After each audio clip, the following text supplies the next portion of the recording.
Alors ce que je voudrais dire d'abord, c'est que Luis Casares, c'est pour nous un ami, pour lequel, à Mer 47, en mémoire de l'Espagne républicaine, nous avons beaucoup d'affection. C'est quelqu'un qui est actif. Il a été un des premiers à adhérer à Amore 47, qui a précédé Mer 47.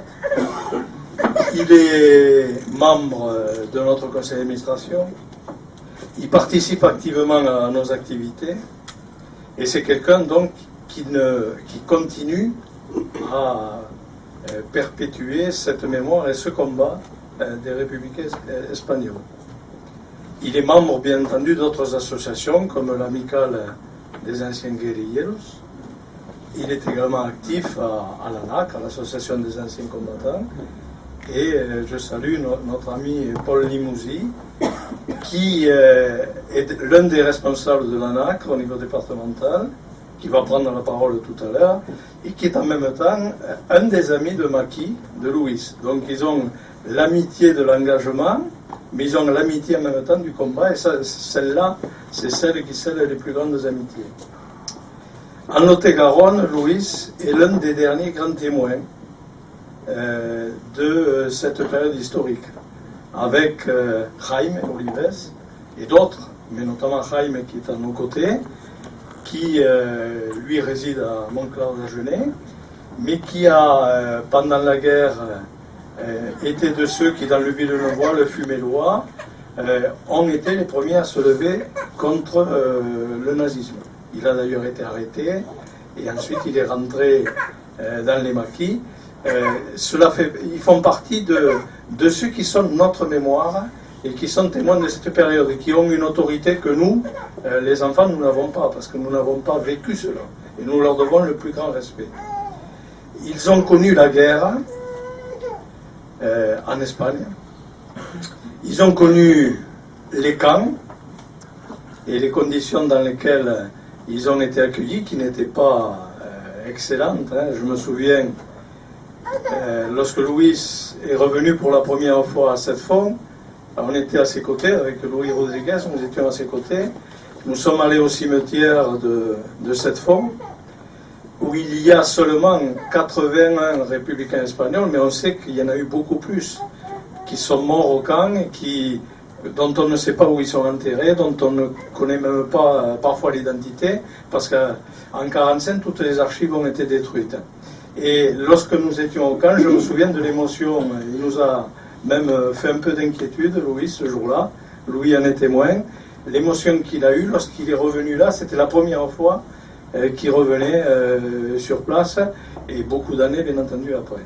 Donc, il fait partie de ces républicains espagnols qui ont connu les camps, qui ont connu les combats de la résistance en France, et qui ont connu une chose que on peut appeler la trahison, c'est-à-dire que ces républicains espagnols, très rapidement, ils ont su que la guerre d'Espagne, ce n'était pas une guerre civile.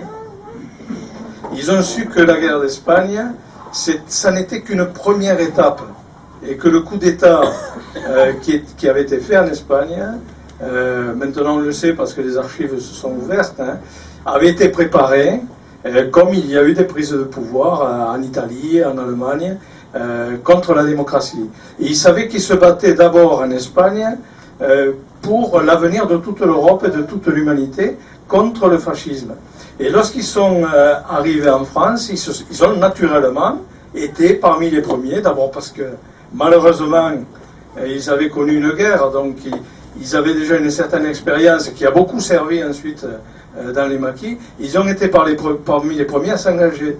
Et naturellement, ces républicains espagnols, lorsqu'ils ont vu à la fin de la guerre que le fascisme perdait, que les démocraties gagnaient, ils se disaient, ils espéraient qu'on irait jusqu'au bout. C'est-à-dire que Franco, qui avait été mis en place par Mussolini et par Hitler, s'il n'y avait pas eu Mussolini et Hitler, la guerre Franco ne l'aurait jamais gagnée. Il se disait, on va pouvoir maintenant revenir en Espagne. Et ils ont été trahis une nouvelle fois parce qu'il y a eu des compromis à l'époque. Et toujours est-il que Franco, il est resté 30 ans de plus. Et Luis, il est resté en France. Il n'a pu revenir en Espagne que dans les années 60 parce qu'il avait pu acquérir la nationalité française. Donc ça a été pour eux une très grande souffrance de ne pas pouvoir revenir dans leur pays, de ne pas revoir leur famille, parce que c'était y compris pas facile pour les Espagnols qui étaient en Espagne d'aller en France pour rencontrer les membres de leur famille. Donc Luis, il est représentatif de tout ce parcours de beaucoup d'autres. Et malheureusement, ces autres-là, aujourd'hui, ne sont pas avec nous. Et donc symboliquement, lorsqu'on rend hommage aujourd'hui à Luis, on rend hommage à tous les républicains espagnols, à Fumel ou ailleurs, qui ont vécu le même parcours. Alors c'est vrai que Luis, il a été comme eux. Ça fait 80 ans aujourd'hui, enfin ce mois-ci, hein, ou le mois dernier plutôt, le 14 avril 31, il y a eu la République en Espagne. On n'imagine pas ce que c'est, parce qu'on vit aujourd'hui en France dans un minimum de confort, même s'il y a de gros problèmes, mais on n'imagine pas ce que ça représentait en Espagne, la République. La République, ça a été un grand espoir pour eux. C'était le suffrage universel, c'était la séparation de l'Église et de l'État, c'était l'école laïque publique et gratuite, c'était le droit de vote des femmes. Il faut dire que c'est en 1931 en Espagne qu'il y a eu la première fois le droit de vote pour les femmes. Nous, en France, nous avons attendu 1945. C'est-à-dire, après la résistance, où les femmes ont joué un rôle majeur, on a reconnu leur droit de vote seulement en 1945. En Espagne, dès 1931, il y avait le droit de vote pour les femmes. C'était la réforme agraire, c'est-à-dire la terre à ceux qui la travaillent. C'était la justice sociale. C'était la liberté. C'était les autonomies en Espagne, la possibilité d'user de sa langue d'origine et d'enseigner cette langue d'origine. Et ça a été tout de suite 7000 écoles publiques qui ont été créées dans un pays qui était en grande majorité analphabète. Et c'est un travail d'ailleurs qui s'est poursuivi pendant la guerre, parce que même au front, il y avait tout un travail culturel, un travail d'éducation. Il y a beaucoup de républicains espagnols qui se sont battus pour la République et qui ont appris à lire, à écrire, et qui ont appris la poésie, et qui ont appris la littérature, et tout ça, au front, pendant la guerre, pendant qu'ils se battaient, en même temps, il y avait tout ça. Et lorsqu'il y a eu ce coup d'État, lorsque Franco a fait son coup d'État fasciste, avec le soutien, on sait maintenant qu'il y avait le soutien des nazis, puisqu'on sait que c'est l'amiral Canaris des services secrets allemands qui a affrété l'avion, qui a permis à Franco de venir des Canaries jusqu'au Maroc pour pouvoir diriger les opérations. Tout ça, maintenant, on a les archives. On sait que ça n'est pas, comme on nous a raconté souvent, un coup d'État pour rétablir l'ordre, parce que c'était la pagaille dans la République. C'était quelque chose de bien préparé. Et donc, Luis, à l'époque, il n'avait effectivement qu'une quinzaine d'années. Je ne vais pas rappeler son parcours, monsieur le maire l'a rappelé. Il va d'entrée participer à l'effort de résistance. Il est jeune, donc il ne pourra pas aller au front. Il va travailler dans des ateliers. Et lorsque le front nord, c'est-à-dire tout le Pays Basque, les Asturies, etc., vont tomber, en août 1937, il va partir en bateau, il va aller vers la Vendée, et de La Roche-sur-Yon, il va repartir en Catalogne, où il va continuer donc à travailler et à lutter pour la République. Et ensuite, ça va être le parcours de beaucoup d'autres, hein, c'est-à-dire les camps. Pour Luis, ça sera Argelès, ça sera Bram, ça sera le camp de concentration de Cette-Fond, et avec beaucoup d'autres enfumélois.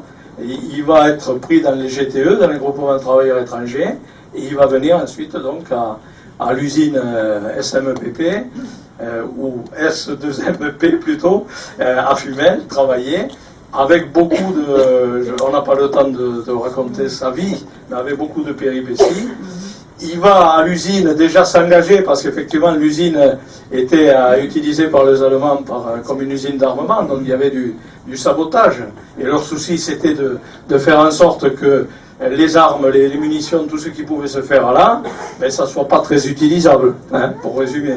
Et bien entendu, il fallait le faire sans se faire prendre. Hein, et je crois qu'il nous a raconté comment parfois ils étaient amenés à traverser le Lot à la nage parce qu'il y avait une descente et qu'il fallait se mettre à l'abri.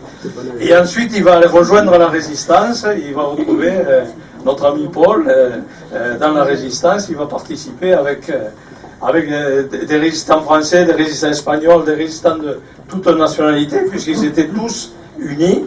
Il va participer à la libération de Périgueux, d'Angoulême, de Bordeaux, jusqu'à la poche de La Rochelle.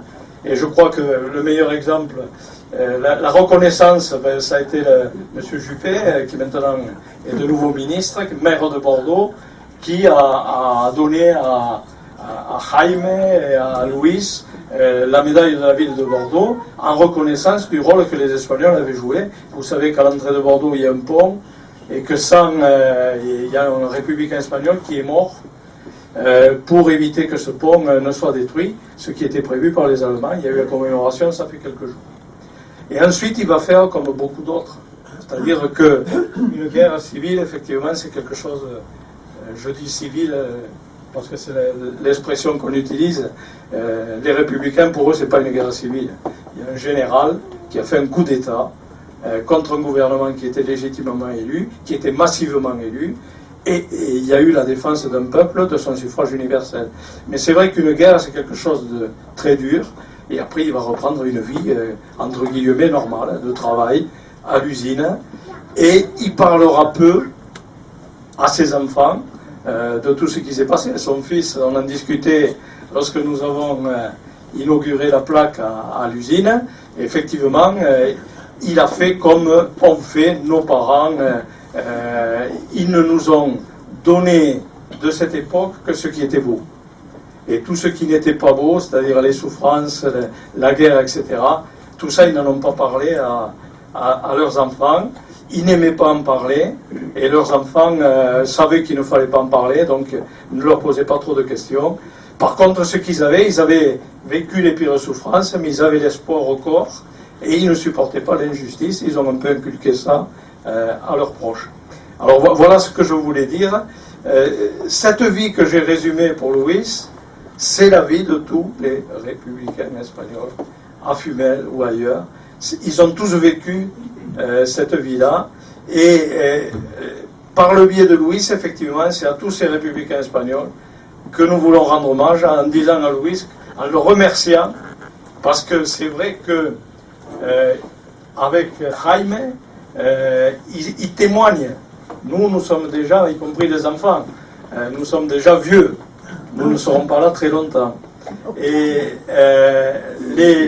les parents, effectivement, ce que nous appelons affectueusement les anciens, comme Luis et Jaime, ils vont régulièrement à Agen, à Tonens, un peu partout dans le département, dans les lycées, dans les collèges, etc., pour dire aux jeunes ce que ça a été cette période. Et pour témoigner, pour qu'effectivement, d'abord ils sachent ce que c'était, mais également aussi pour que ça ne se reproduise pas. Alors nous sommes à Mer 47, une association mémorielle, nous avons vocation à disparaître. Alors pourquoi nous ne disparaissons pas? Parce que d'abord il faut perpétuer la mémoire. Mais nous ne disparaissons pas également parce que ce que nous faisons aujourd'hui ici, à Fumel, malheureusement en France, en Espagne, ça ne se fait pas. Lorsqu'il y a eu en Espagne le retour de la démocratie en 1977, il y a eu un pacte du silence, et parce qu'il y avait la crainte qu'il y ait des retours en arrière et tout ça. Et c'est vrai que maintenant, pratiquement 35 ans après, on ne parle pas, on ne rend pas justice aux républicains espagnols. Jusqu'à peu de temps, il y avait des rues qui rendaient hommage aux dignitaires fascistes espagnols, etc. Et il faut que ce travail se fasse, et c'est quand la démocratie aura fait ce travail qu'en Espagne, effectivement, la situation sera claire, qu'on aura tourner la page quand on aura fait ce travail pour rendre justice et réparation à tous ces républicains espagnols comme Louise. Voilà ce que je voulais dire.